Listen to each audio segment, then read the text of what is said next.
Hai, udah subscribe belum? Gratis loh. Ditunggu ya.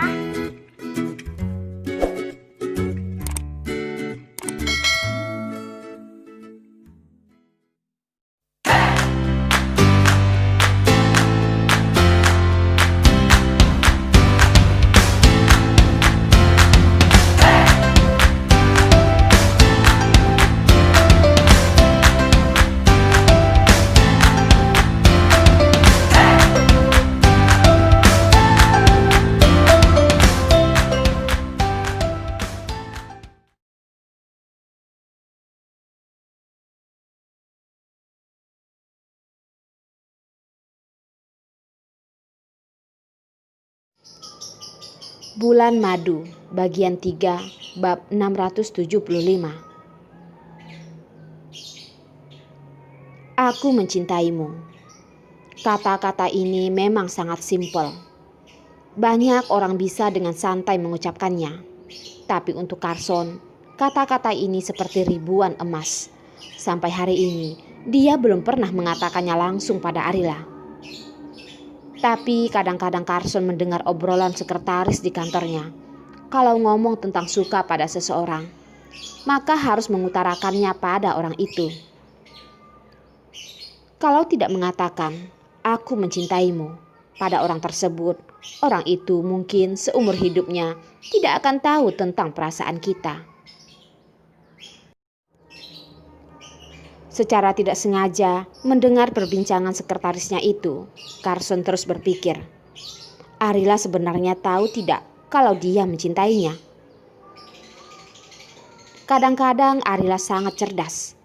Banyak hal tidak usah dia katakan juga Arila sudah bisa mengerti sendiri. Kata hati mereka selalu sama.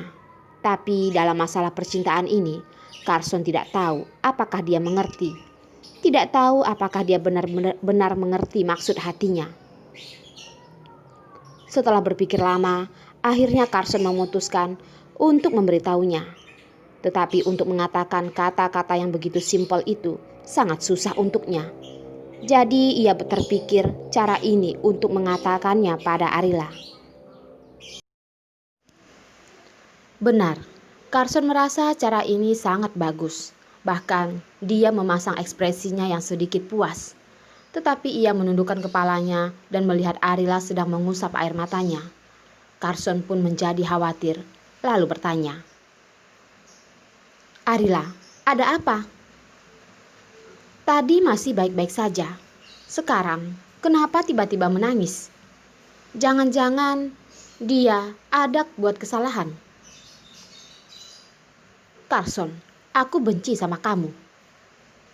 Arila meninjunya dengan kepalan tangannya, lalu ia mengusap air matanya lagi. Kenapa kamu selalu membuat sesuatu yang berhasil membuatku terharu sampai menangis? Hanya karena hal kecil ini, kamu sudah terharu sampai menangis. Kamu lihat, kamu ini apa enggak bodoh? Carson memeluknya sambil berkata lagi, anak bodoh, jangan menangis lagi. Carson baru membuat sedikit kejutan kepadanya. Dia sudah menangis sampai begini. Dia harusnya jangan lupa kalau Carson adalah suaminya. Demi dia, berbuat ini adalah suatu kewajibannya. Dia selama ini tahu kalau Arila memang seperti ini. Asal ada orang yang baik sedikit padanya, Arila pasti sudah terharu sampai menangis-nangis. Dia malah bisa langsung memberikan nyawanya untuk orang itu. Aku juga tidak pengen nangis, tetapi aku tidak bisa menahannya lagi. Arila sama dengan Rila kecil, menguburkan kepalanya di dalam pelukan Carson, mengelap semua air mata dan ingusnya di kemeja putih Carson. Kita sedang berbulan madu. Di saat-saat romantis seperti ini, aku tiap hari merias diriku secantik mungkin. Aku ingin kamu terus mengingat aku yang cantik, tetapi kamu malah membuatku menangis. Arila berusaha untuk berdiri tegak, lalu berkata dengan nada kasar, aku sekarang pasti jelek sekali. Kamu tidak boleh melihat aku. Arila tadi berkata tidak boleh melihatnya. Carson malah sengaja mengangkat kepalanya dan memaksanya untuk bertatapan mata dengannya. Melihat matanya merah karena menangis, Carson menarik napas dan berkata, "Kalau kamu menangis lagi, kamu benar-benar akan menjadi jelek sekali. Nanti gak ada orang yang mau sama kamu lagi. Kamu pikir aku Rila kecil? Kamu bisa membohongiku dengan kata-kata seperti itu?" Arila menggigit bibirnya. Semakin dipikir, dia semakin merasa risih.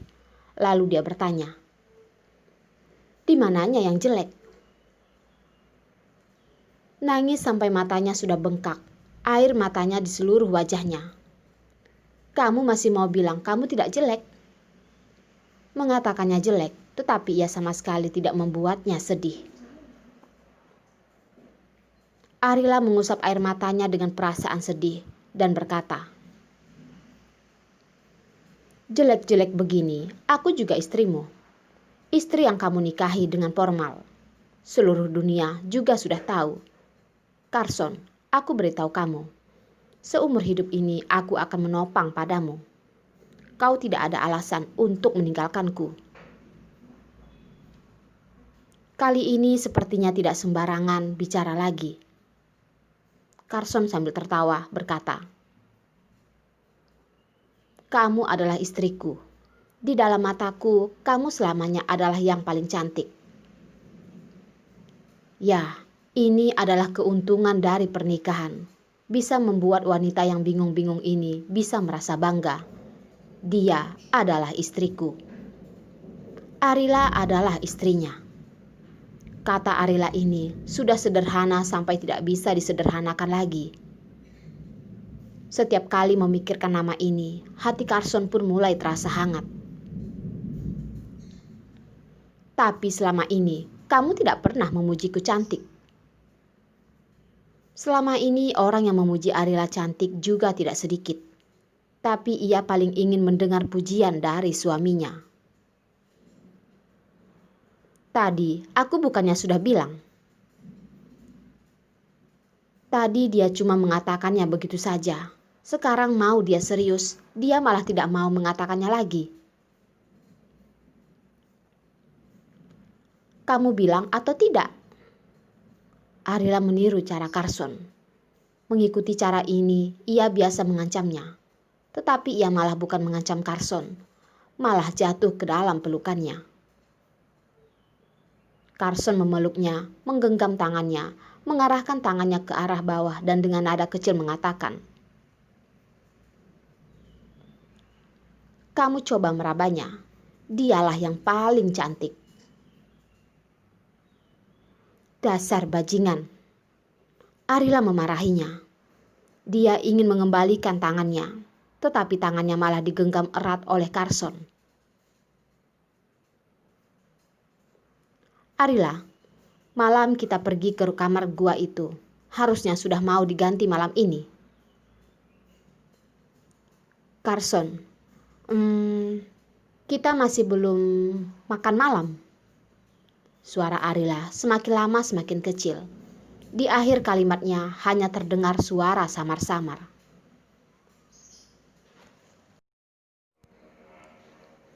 Setelah selang beberapa waktu, dia baru mendengar Carson berkata, "Aku sudah makan. Aku temani kamu makan lagi." Arila hanya terdiam. Ternyata memang tidak ada laki-laki yang baik. Ketika laki-laki ini mengenakan pakaian dan kacamata, maka mereka akan terlihat begitu berwibawa, berkarisma. Tetapi ketika mereka melepas pakaian mereka, mereka benar-benar adalah seekor serigala.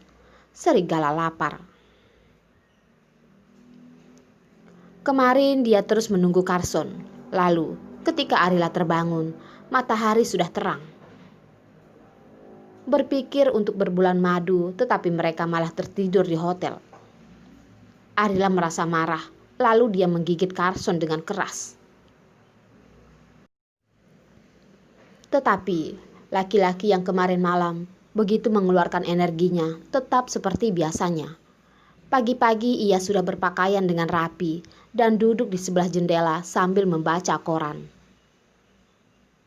Mendengar Arila sudah bangun, Carson mengangkat kepalanya dan melihat, dan tersenyum sambil bertanya. Maaf, kemarin aku tidak mengontrol diriku dengan baik dan telah membuatmu lelah. Arila hanya terdiam. Laki-laki ini sekali lagi membuat orang mengingat kejadian itu. Dengan perlahan Arila menarik selimutnya. Dia berencana untuk menjadi seekor burung dan bersembunyi di bawah selimut itu. Tetapi ia baru saja mau menarik selimutnya, Carson malah sudah berjalan ke arahnya.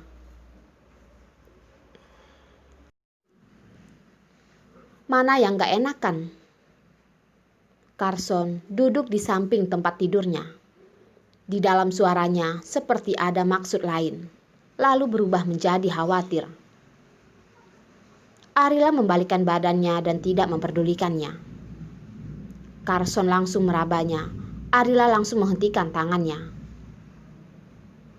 Carson, kamu jangan terlalu berlebihan. Mendengar suaranya seperti itu, Carson sudah mengerti. Dia bukan merasa tidak enakan, tetapi karena ia masih merasa malu. Carson pun tidak bisa menahan tawanya. Ayo, cepat bangun. Setelah sarapan, aku akan bawa kamu ke suatu tempat. Pergi kemana? Hatinya yang malu-malu tiba-tiba berubah menjadi penasaran. Arila sepertinya sudah lupa, tadi ia masih bersembunyi di bawah selimut. Rahasia, jawab Carson. Kamu tidak mungkin kan membuat resepsi pernikahan lagi? Arila tertawa lalu berkata lagi. Tuan Carson, ada uang juga tidak boleh menghamburnya seperti ini. Hemat uang itu untuk nanti Sebastian kita menyunting istrinya. Simpan buat beli mas kawin putrimu juga. Kamu harusnya peduli sama kamu sendiri dulu. Arila masih belum bergerak. Kalau begitu biar dia yang membantunya membersihkannya.